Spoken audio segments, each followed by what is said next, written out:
Okay, so imagine this, right? You go to your mailbox, maybe expecting like the usual bills and junk mail, but then you see a letter with no return address, just your name scrawled across the front. And as you open it, well, let's just say, things take a really dark turn. Threats, exposed secrets, accusations you never thought you'd see. That's the nightmare that gripped Circleville, Ohio for like almost 2 decades. Hundreds of these poison pen letters terrorizing a whole town, turning neighbors against each other, and even leaving a trail of, well, death in their wake. We're going deep into the mystery of the Circleville letters today, and trust me, you won't believe some of the twists and turns this case takes. Yeah, what really gets me about this case is it's not just about, who doing it. It forces us to think about some really uncomfortable stuff like justice, evidence, and whether we can really trust things like handwriting analysis in court. Right, right. So, first things first. Let's set the scene a bit. We're talking about Circleville, Ohio. Small town, famous for its pumpkin show, parades, pie contests, the whole 9 yards. Not exactly where you'd picture a dark and twisted tale like this unfolding, huh? You'd think that, right? I mean, from the outside, Circleville was like the picture of small-town America. Close community, families who'd been there for generations. But under the surface, something sinister was brewing. And at the heart of it all was Mary Gillespie, a school bus driver who became like the main target of these vicious letters. The letters accused Mary of having an affair with the school superintendent, Gordon Massey. And the thing is, both of them were married, so you can imagine the kind of chaos these accusations caused. It was like someone dropped a bomb right in the middle of this quiet town. Yeah, and it gets worse. Mary's husband, Ron, was also targeted. The writer pushed him to confront Mary and Gordon, even hinting at violence. Tragically, Ron died in a car crash back in '77 after getting a mysterious phone call late at night.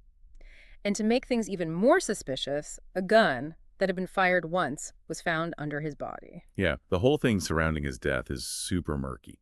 Officially, it was an accident, but some folks, including Ron's own brother-in-law, Paul Freshour, believed he was murdered, driven to his death by the letter writer. It's just chilling to think someone might have that much power over another person's life. Was that phone call like the final push, the last straw that led to his death? It's definitely a possibility. And, Yeah. these letters weren't just empty threats. They were packed with personal details, people's schedules, their kids' names, their deepest fears. It's almost like the writer was constantly watching, always lurking in the shadows. Hold on, I'm just trying to imagine, like, if I were getting these letters, wouldn't you start questioning everyone around you? I mean, who could you trust? Absolutely. That's the thing about these letters. They were designed to create paranoia and distrust, turning friends and neighbors against each other. The psychological impact was huge, and it went beyond the letters, too. The writer started posting offensive signs along Mary's bus route. It was like a public humiliation campaign, turning her into a spectacle. It's like a psychological thriller come to life.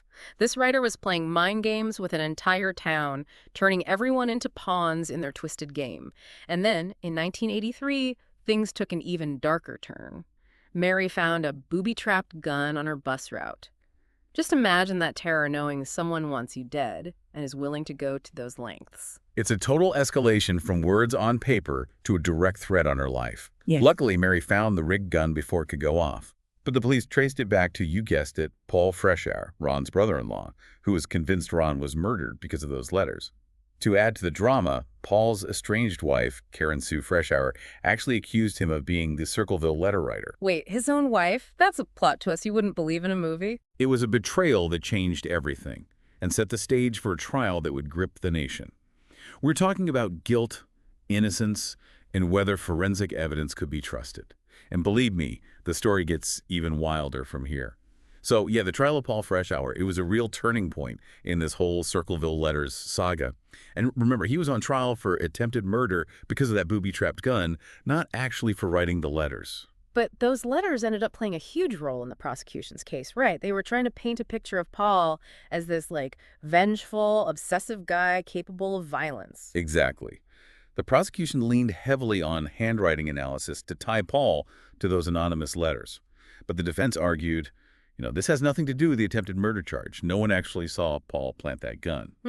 Yeah, I see their point. So what happened? Did the judge allow the letters as evidence? He did, and it's still a decision that's debated today.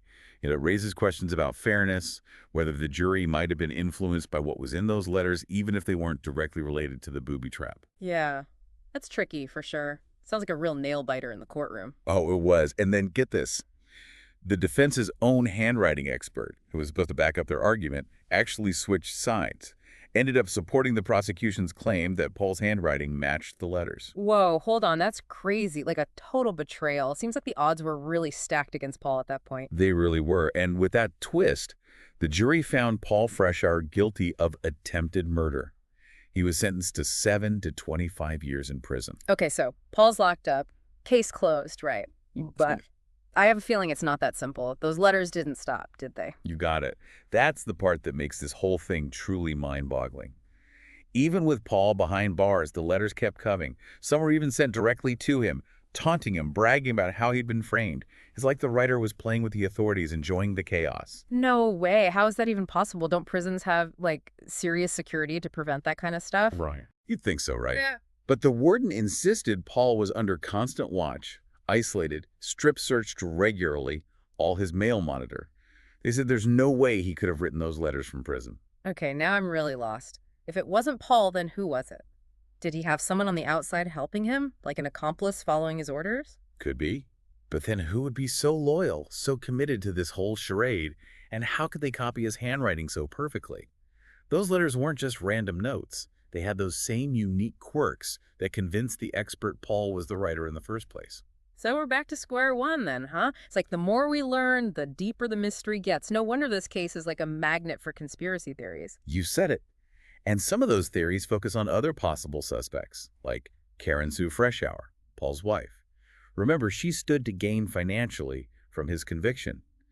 And then there's that weird detail about her living on Mary Gillespie's property when that booby trap was planted. Oh yeah, that does seem a little too convenient. And what about that bus driver who said they saw a man near the booby trap? Someone who didn't look like Paul at all. Another lead that wasn't really investigated properly. Some people think that guy might have been Karen Sue's boyfriend at the time. Makes you wonder if she was the one pulling the strings, using the letters in the booby trap to, like, get rid of Paul and solidify her own position with Mary. Sounds like some seriously messed up love triangle. But if she was the mastermind, how did she pull it off? Could she have been sending those letters from prison on Paul's behalf, maybe forging his handwriting? Maybe, but those letters had details that even Karen Sue might not have known. It's a puzzle with some big pieces missing. Then there's that Unsolved Mysteries episode about the Circleville Letters. Didn't they get a threatening postcard from the writer? I remember reading about that. It's creepy. They did. It was sent to the show's producers, and it said, "Forget Circleville, Ohio. If you come to Ohio, you will sickos will pay." The Circleville writer. It's like a direct threat, almost daring them to keep digging. And it took the whole thing to another level. It wasn't just a small-town feud anymore. The whole country was watching. It's like the writer wanted to be famous, like a boogeyman haunting the town, and now the entire country, almost like they were addicted to the fear they were causing. And get this, there were rumors that someone was watching the people involved with that Unsolved Mysteries episode. Pam Stanton, that family friend who always said Paul was innocent, claimed that Karen Sue was following them, keeping track of their every move. That just adds to the whole paranoia, even if it's just a rumor. Everyone's a suspect. Everyone's got secrets, like living in a Hitchcock movie, right? Definitely a creepy thought. And the mystery just got deeper as the years went by. Then, in 1994, Mark Freshour, Paul and Karen Sue's son, took his own life. Some believe he might have been involved in that booby trap incident and couldn't live with the guilt. That's heartbreaking. This whole case, it just had such a devastating impact, tearing a family apart across generations. Absolutely. It's a reminder that these mysteries, they're not just puzzles. They involve real people, real lives, and real pain. But even with all the tragedy and unanswered questions, there were experts who tried to make sense of it all.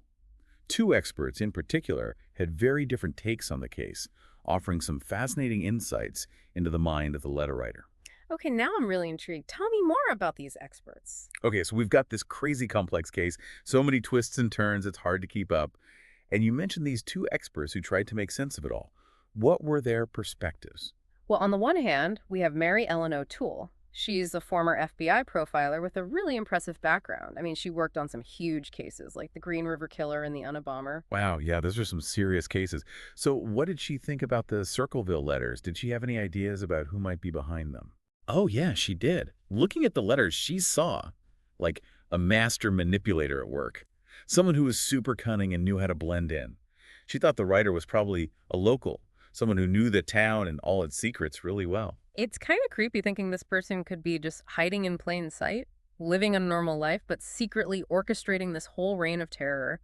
Makes you wonder, could it be someone we've already talked about? Like Karen Sue? Possibly. But O'Toole also pointed out how the writer tried to throw off investigators about their gender, often referring to themselves as the boyfriend of a woman, that kind of thing. Yeah, that's smart. It makes you question everything. Totally. And based on, like, the language and grammar in the letters, O'Toole figured the writer probably wasn't super well educated, which is interesting when you think about Paul Freshour, right? He was a manager at Anheuser-Busch.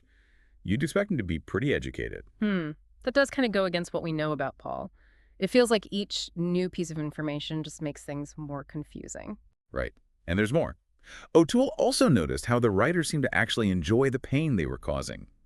She saw it as a sign of a callous and manipulative personality, maybe even a personality disorder. So, like a cold, calculating person who thrives on power and control, that's terrifying. It is, and it makes you think about their motives. Was it just about revealing secrets, or was there something deeper going on, something darker? Okay, so we have this image of a really cunning, manipulative person, maybe with a personality disorder. But didn't O'Toole have doubts about Paul being the writer? She did. One of the big reasons was the booby trap. She wondered if someone so obsessed with secrecy would risk getting caught by setting up something so public and dangerous. That makes sense. If you're trying to stay anonymous, why would you suddenly put yourself out there like that? Exactly. It almost feels like the booby trap was someone else's idea, someone who wanted to frame Paul. It's like every time you think you're close to the truth, something else pops up and changes everything. Exactly. And just when you think you've considered every angle, we have another expert who comes at it from a completely different direction. Okay, tell me about this other expert. Her name's Beverly East, and she's a super experienced forensic document expert. She looked at the Circleville letters with an eye for detail, focusing on the handwriting itself. So like a handwriting detective looking for clues. Exactly. She compared the anonymous letters to samples of Paul Freshour's handwriting, and she found some interesting similarities. One thing that really stood out was this unique way Paul wrote the letter G. He shaped it like the number 6. And guess what? That same G showed up in a bunch of the Circleville letters, even the ones sent while he was in prison. Okay, that seems like pretty strong evidence. Anything else that convinced her? Oh yeah, she focused on numbers, saying, "Numbers don't lie." She noticed Paul had a weird habit of writing the number 3, so it could almost look like a 2, especially in zip codes. And wouldn't you know it, the same thing appeared in the anonymous letters. So after all that, East was totally sure Paul Freshour was the one writing those letters. Completely. She even said she'd swear on a Bible in court based on what she found. She was totally convinced.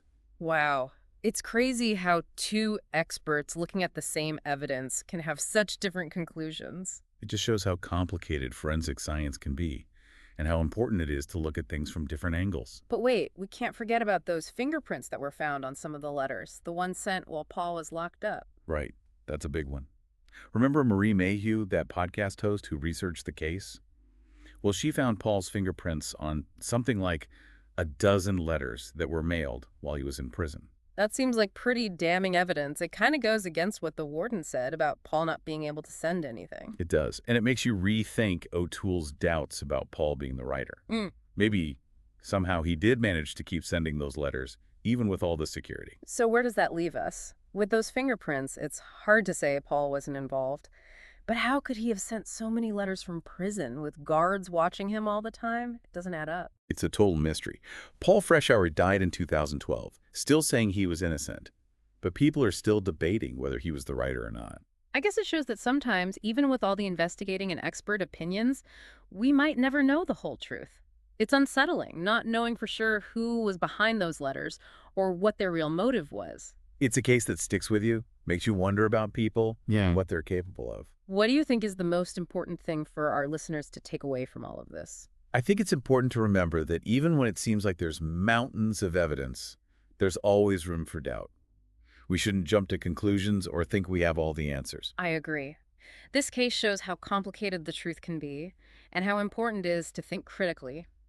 It reminds us there are usually multiple sides to every story, and sometimes the most interesting mysteries are the ones that never get solved. The Circleville Letters are a story about anonymity, secrets, and why unsolved mysteries fascinate us so much. It's been a wild ride diving into this case with you. Thanks for walking us through all the evidence and theories. Happy to do it. And hey, to everyone listening, I encourage you to check out the sources we used, weigh the evidence yourself, and see what you think. Yeah, if you're interested in learning more about the Circleville Letters, we've got links to the resources we used in the show notes. And be sure to join us next time for another deep dive into a captivating mystery. Until then, stay curious and keep those minds working, because you never know what secrets are out there waiting to be discovered. Tell us what you think about this episode. Thanks for watching, and see you in the next one.